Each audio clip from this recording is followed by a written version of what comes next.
ये है नायडू के खास, बहुत खास। इन्होंने मोदी सरकार के उस बिल को लेकर सवाल उठाए हैं जिस बिल को संसद में बहुमत के बल पर पास करा दिया गया। मोदी सरकार अपनी पीठ थपथपा रही है उस बिल को लेकर, मगर टीडीपी के बड़े चेहरे नायडू के खास आंध्र प्रदेश के वित्त मंत्री पी केशव साहब हैं। इन्होंने इंडियन एक्सप्रेस अखबार में और भी कई अखबारों में इंटरव्यू दिया है।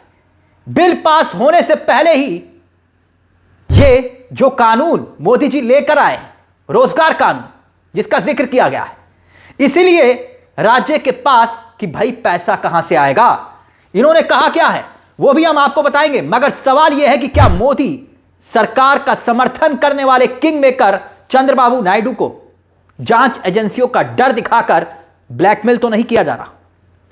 वरना फिर ऐसी कौन सी मजबूरी है कि मोदी सरकार के ये जो नए कानून को लेकर, नए रोजगार गारंटी कानून को लेकर, जी राम जी मनरेगा को बदलकर जो ये नया कानून आया है, इस कानून पर, इस बिल पर नायडू बाबू ने सख्त ऐतराज तो जताया, मगर कौन सी मजबूरी है कि समर्थन देना ही पड़ा।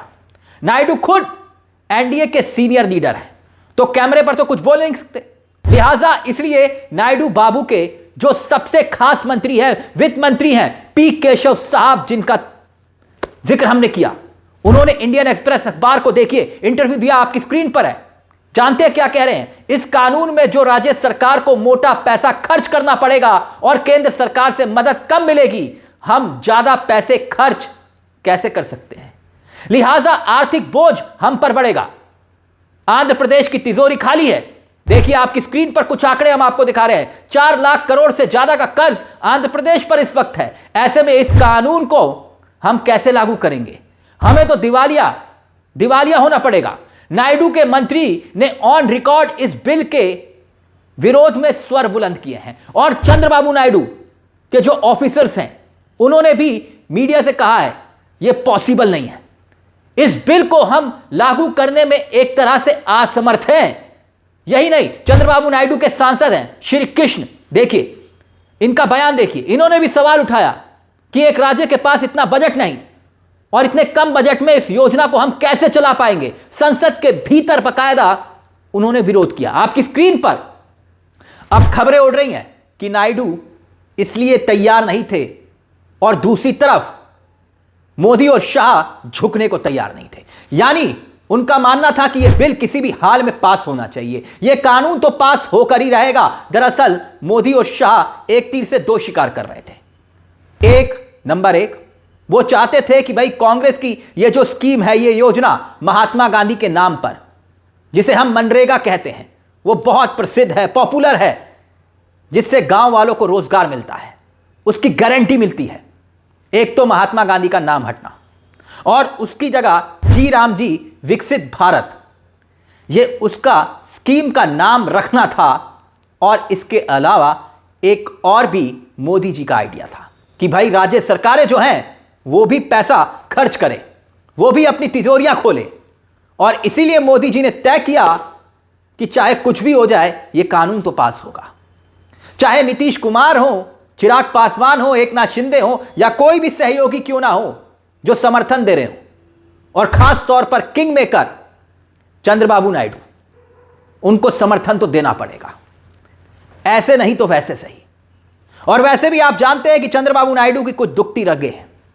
सीबीआई, इनकम टैक्स, ईडी, तमाम जांच एजेंसियां इस वक्त जांच कर रही हैं, रडार पर हैं चंद्रबाबू नायडू। और ऐसे में एक कैपिटल सिटी यानी कि अपनी राजधानी वो बना रहे हैं, अमरावती। उस पूरी राजधानी को लेकर तमाम घोटालों की खबरें, शिकायतें सुप्रीम कोर्ट तक पहुंची हैं। तो चंद्रबाबू नायडू कहीं ना कहीं दबाव में दिखाई दे रहे हैं। उनका अगला कदम, अगर वो समर्थन नहीं करते तो क्या होता, उन जांच एजेंसियों का अगला कदम आप समझ सकते हैं। बहरहाल खूब शोर शराबा हुआ, हंगामा हुआ सदन में, पूरी तरह से शिवराज सिंह चौहान के सामने तक उस बिल को फाड़ कर फेंक दिया गया, कानून को लेकिन फिर भी पास करा लिया गया। जबरदस्त विरोध हुआ। टीडीपी, चंद्रबाबू नायडू की जो पार्टी है, उनको भी समर्थन करना पड़ा। भले ही सदन के भीतर चंद्रबाबू नायडू के सांसद ने ही आवाज उठाई हो। यही हाल देखिए नीतीश कुमार की पार्टी का है।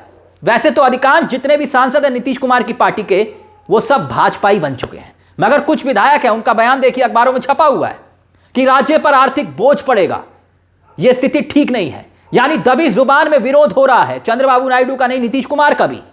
कर्ज में डूबा हुआ है आंध्र प्रदेश, इसमें कोई दो राय नहीं। और बात वाजिब है, पैसा खर्च करना पड़ेगा इस योजना के लिए, पैसा आएगा कहां से?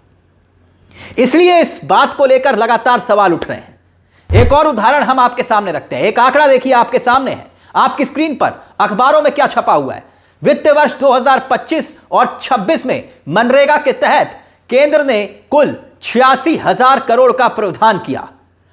अगर नए कानून के हिसाब से केंद्र का हिस्सा 60% होगा तो उसे 28,667 करोड़ रुपए और राज्यों को 28,000 करोड़ रुपए खर्च करने पड़ेंगे। द हिंदू के अनुमान के मुताबिक आप देखिए, सबसे ज्यादा असर उत्तर प्रदेश के मनरेगा के मजदूरों पर पड़ेगा, क्योंकि नए कानून के कारण उत्तर प्रदेश पर करीब 3,000 करोड़ का भार पड़ जाएगा। तो क्या योगी आदित्यनाथ की सरकार इसके लिए तैयार है? इसीलिए सच्चाई कड़वी है कि मोदी जी जो फैसला ले रहे हैं और कई फैसले जो वो ले चुके हैं, चंद्रबाबू नायडू की राजनीति को सीधे तौर पर कमजोर करते हुए दिखाई दे रहे हैं। मिसाल के तौर पर वक्फ कानून का जो फैसला लिया, चंद्रबाबू नायडू उसके लिए तैयार नहीं थे, लेकिन आखिरकार उनको झुकना पड़ा, वक्फ कानून को पास कराना पड़ा। लेकिन हुआ क्या? चंद्रबाबू नायडू जो एक मजबूत उनके पास मुस्लिम वोट बैंक था, वो क्या उनसे अब खिसकता हुआ दिखाई देगा? वोट बैंक वक्फ कानून को लेकर समर्थन करना क्या उनको कमजोर नहीं कर गया चंद्रबाबू नायडू को लेकर?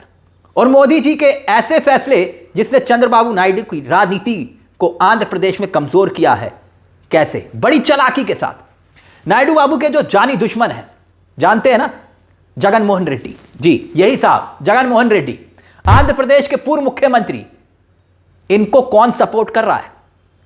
मिस्टर मोदी। यानी नायडू बाबू के खिलाफ जो है वो मोदी का समर्थक है।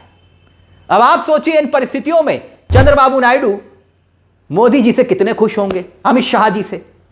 और इसीलिए जो ये बड़ा फैसला हुआ है, सवाल यह कि क्या नायडू इसी तरह गुजरात लॉबी के हाथों ब्लैकमेल होते रहेंगे, अपना नुकसान कराते रहेंगे, अपने वोट बैंक का, अपनी राजनीति का नुकसान कराते रहेंगे, या फिर आने वाले वक्त में वो भी कोई कदम उठाएंगे? जांच चल रही है, लगता मुश्किल है, लेकिन इतना जरूर है कि नायडू खामोश होकर भी अपना विरोध तो दर्ज करवा रहे हैं, मगर गुजरात लॉबी को कोई फर्क नहीं पड़ रहा। अब ये नाराजगी की खबरें आपके सामने हैं, जहां पर खुद उनके वित्त मंत्री नाराजगी जता रहे हैं और दूसरी तरफ उन्हीं के सांसद संसद के भीतर सवाल पूछ रहे हैं कि योजना चलेगी कैसे। इस मुद्दे को लेकर अपनी राय हमें कमेंट बॉक्स में जरूर दीजिएगा। मुझे तिलक चावला को दीजिए इजाजत। एक छोटी सी दरख्वास्त, चैनल को सब्सक्राइब जरूर कर लीजिएगा। यह मंच आप ही का है, जहां हम सिर्फ खबर नहीं दिखाते बल्कि खबर के पीछे की खबर भी बताते हैं। नमस्कार, जय हिंद, जय भारत।